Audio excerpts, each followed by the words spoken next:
ઘણીવાર આપણે ચટપટું ખાવાની ઈચ્છા થતી હોય છે, ત્યારે દાબેલીને ટક્કર મારે તેવો બટેટાના ઉપયોગ વગર એકદમ યુનિક આપણે પાઉંનો નવો નાસ્તો તૈયાર કરીશું, જે તમને બધા જને ખૂબ જ પસંદ આવશે. તો ચલો રેસીપી શરૂ કરીએ. તો જેમના માટે મેં અહીંયા 200થી 250 ગ્રામ જેટલું પનીર લીધું છે. તમે અહીંયા તમારી ચોઈસ પ્રમાણે પનીર લઈ શકો છો, ઘરનું પણ લઈ શકો, બહારનું પણ લઈ શકો. હવે આ રીતે તેને ગ્રેટ કરી એકદમ પાતળું ખમણી લેશું. ગાઈઝ, આ વેરાયટી છે ખૂબ જ સરળ રીતે તૈયાર થાય છે, બધા જને પસંદ આવે છે. દાબેલી કરતાં વધારે સારો ટેસ્ટ મળે છે. બટેટાના ઉપયોગ વગર તૈયાર થાય છે અને ખૂબ જ ચટપટો અને એકદમ ટેસ્ટી આપણે ટેસ્ટ મળે છે. બહાર જવાની જરૂર નથી, ખૂબ જ સરળ રીતે ઘરે તૈયાર થઈ જાય છે. તો હવે આ પનીરને સાઈડમાં રાખી દઈશું.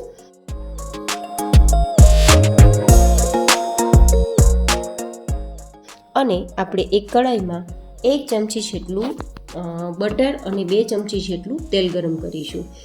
અહીંયા વધારે તેલ ઘીની જરૂર નથી. હવે અડધી ચમચી જીરું ઉમેરી દઈશું અને સાથે 2 નંગ જેટલી ડુંગળીને નાની સમારીને ઉમેરી દઈશું. જો તમારે અહીંયા ડુંગળી ન ખાતા હોય ને ઉપયોગમાં ન લેવી હોય તો કેપ્સિકમ અથવા કોબીના નાના ટુકડાને પણ ઉપયોગમાં લઈ શકો છો. હવે 2-3 ચમચી જેટલો આદુ અને મરચાંને ચોપ કરીને મેં ઉમેરેલા છે. તમે પેસ્ટ પણ લઈ શકો છો. હવે આ રીતે થોડીવાર માટે સાતળીશું. ધીમા ગેસની ફ્લેમ પર ઢાંકીને 2 મિનિટ કૂક કરીશું, જેથી ડુંગળીમાંથી કાચો ટેસ્ટ નીકળી જાય.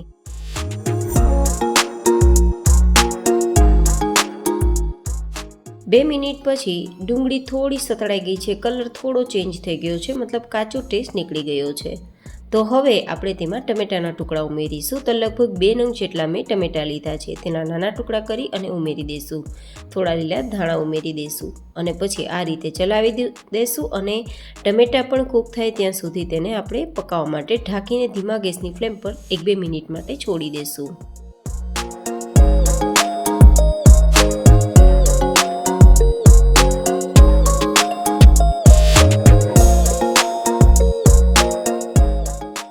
ટમેટાને કૂક થતાં સમય નથી લાગતો, તો 1-8 મિનિટમાં એકદમ સરસ મેશી થઈ ગયું છે ટમેટું આપણું. તો હવે તેને વધારે આપણે મેશી કરવાનું છે. તો જેમના માટે આપણે અહીંયા મેશરનો ઉપયોગ કરીશું, જેથી આપણા ટમેટાના ટુકડા એકદમ મેશ થઈ જશે.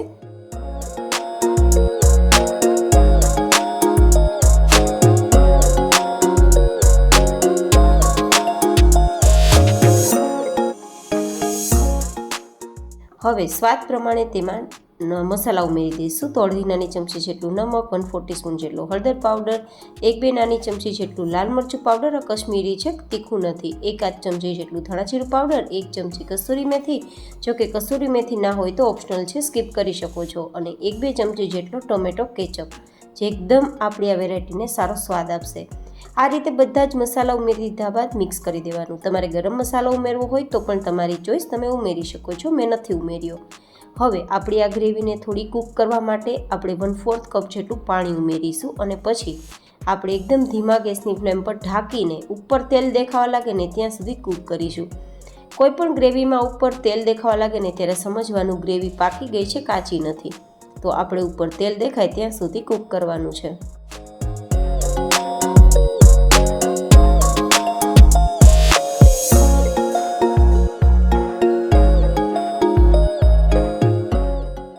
બે મિનિટ જેવો સમય થઈ ગયો છે અને ઉપર તેલ દેખાવા લાગ્યું છે, મતલબ આપણી આ જે ગ્રેવી છે તૈયાર થઈ ગઈ છે.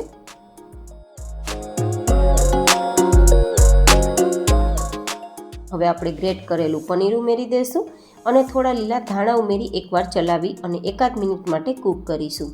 એન્ડ હા ગાઈઝ, આ વેરાયટી મેં યુનિક રીતે તૈયાર કરી છે. તો આ વેરાયટીનું નામ શું રાખી શકાય એ મને કોમેન્ટમાં જરૂર બતાવજો. જોકે મને તો આ વેરાયટી ભાજી પાઉં લાગે છે. તેમ છતાં તમને શું લાગે છે, શું નામ રાખી શકાય? દાબેલી પણ આપી શકાય, અથવા તો ભાજી પાઉં પણ રાખી શકાય, અથવા તમે મને ચોઈસ બતાવજો કે શું નામ રાખી શકાય. હવે 1 મિનિટ ઢાંકીને ધીમા ગેસની ફ્લેમ પર થવા દેશું.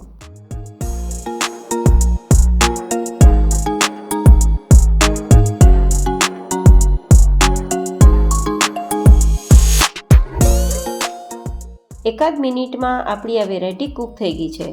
આમ તો જો કે આ વેરાયટી ખાવા માટે તૈયાર છે, પણ જો હજુ તમારે વધારે થોડી ટેસ્ટી અને વધારે થોડી એટ્રેક્ટિવ લુક સાથે તૈયાર કરવી હોય તો અહીંયા તમે ચીઝ પણ 1 ક્યુબ જેટલું ગ્રેટ કરીને ઉમેરી શકો છો. તો હું 1 ક્યુબ ચીઝને આ રીતે ગ્રેટ કરું છું. લુક પણ આવશે, ટેસ્ટ પણ આવશે અને બાળકોથી લઈને જે લોકોને ચીઝ પનીર પસંદ છે તે લોકોને પણ આ વાનગી ખૂબ પસંદ આવશે. હવે આ રીતે ગ્રેટ થઈ ગયા બાદ ઉપરથી ધાણા સ્પ્રિંકલ કરશું, ધેન સર્વ કરીશું.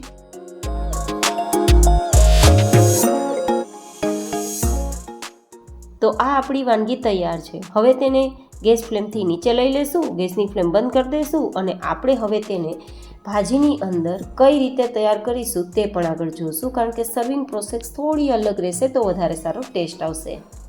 હવે મેં અહીંયા સુરતી પાઉં લીધા છે 5 નંગ જેટલા, જેને આ રીતે વચ્ચેથી કટ લગાવી દઈશું તો એકદમ સરસ 2 ભાગ થઈ જશે.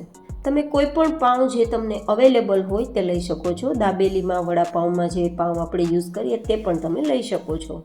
હવે થોડું આપણે ટમેટો કેચઅપ સ્પ્રેડ કરી દઈશું. જો કે તમે અહીંયા ગ્રીન ચટણી, રેડ ચટણી, તમારી ચોઈસ પ્રમાણે ચટણી પણ સ્પ્રેડ કરી શકો. અને કંઈ ન લગાવવું હોય તો સીધું આપણે તૈયાર કરેલ જે આપણું બેઝ છે, મિશ્રણ છે, આપણી જે ભાજી છે તેને આ રીતે 3-4 ચમચી જેટલી આપણે લગાવી દઈશું અને આ રીતે પાથરી દઈશું. અહીંયા તમે ભાજી લગાવવામાં વધઘટ કરી શકો છો. મારી પાસે મસાલા સિંગ છે તો થોડી સ્પ્રિંકલ કરી દઉં છું, ટેસ્ટ સારો આવશે. થોડી આપણે ચણાના લોટની એકદમ ઝીણી સેવ આવે તે પણ લગાવી દઉં છું, તે પણ હોય તો ઉમેરજો, નહીં તો કંઈ વાંધો નહીં. હવે થોડું વધારે એટ્રેક્ટિવ ટેસ્ટ માટે અડધું આપણે ચીઝ લગાવી દઈશું અને ચીલી ફ્લેક્સ, ઓરેગાનો મારી પાસે છે તો ઓરેગાનો પણ સ્પ્રિંકલ કરી દઉં છું. જો કે એક્સ્ટ્રા મસાલા ઓપ્શનલ છે. અને પછી થોડા લીલા ધાણા સ્પ્રિંકલ કરી અને કવર કરી દઈશું આપણા પાઉંને અને પછી દાબેલીની જેમ તેને થોડીવાર બટરમાં શેકી લેશું તો ખૂબ જ સારો ટેસ્ટ આવશે. જો કે આ જ રીતે ખાઈ શકો પણ શેકીને વધારે સારો ટેસ્ટ આવશે. તો આપણે તવા પર થોડું બટર ગરમ કરીશું, 1 ચમચી જેટલું. તમે ઘી લઈ શકો છો, તેલ પણ લઈ શકો છો. હવે એકદમ સારા કલર માટે 1/4 ટીસ્પૂન જેટલું લાલ મરચું, થોડા લીલા ધાણા ઉમેરી આ રીતે મિક્સ કરી દઈશું. ગેસની ફ્લેમ ધીમી રાખશું, નહીં તો લાલ મરચું બળી જશે ને કાળો કલર આવી જશે, તો ખાસ ધ્યાન રાખવાનું. હવે આ રીતે પાઉંને આપણે એક સાઈડ થોડું દબાવીને શેકી લેશું અને એક સાઈડ શેકાઈ જાય પછી બીજી સાઈડ આ રીતે હળવા હાથે ફેરવીશું, નહીં તો આ બધું જ છૂટું પડી જશે. ફેરવવામાં થોડું ધ્યાન રાખવાનું. બંને સાઈડ આ રીતે આપણે શેકાઈ જાય પછી આપણે તેને સર્વ કરીશું. ખૂબ મજા આવે તેવી વાનગી છે. હા, મને નામ બતાવવાનું ચૂકતા નહીં કે આનું નામ શું રાખી શકાય.